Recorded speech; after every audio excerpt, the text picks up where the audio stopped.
So to apply the build to your roaster, you can just about remove everything that's in there originally. For the original relay, I just soldered it together, so the connection is always there, and we just use the SSR.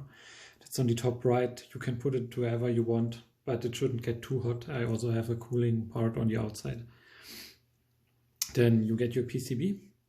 I would recommend you that you add a debug or upload cable here, so just a longer wire to get it outside, and you can connect the FTDI to it. Also, you would then need the bottom jumper to be replaced by a switch, so you can switch from running mode to upload mode, and on the most left part here you have two cables to connect to the reset switch. So you would put this jumper to upload mode, then reset it, and then upload the code, put it back to running mode, and you're good to go.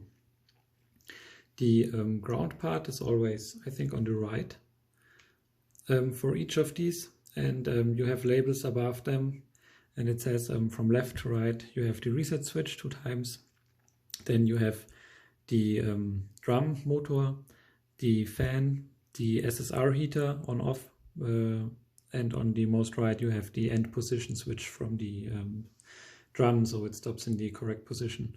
And to the right you have the actual power, which goes to your transformer. And I will just plug it in now and then get back to you. Okay, I have everything connected now. This has a workaround which I will show you in a separate video.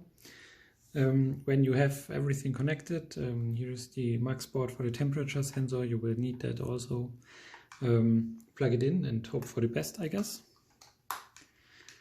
And one debug fixing issue I still have, if this starts blinking green, you can see that, okay, reset the Arduino.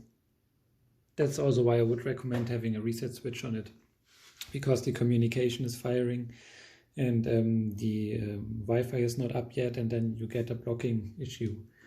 Then you can just use your PC or your smartphone. I would recommend using Artisan. Another debugging issue I want to tell you, if this light is blue, you are already connected to your Wi-Fi.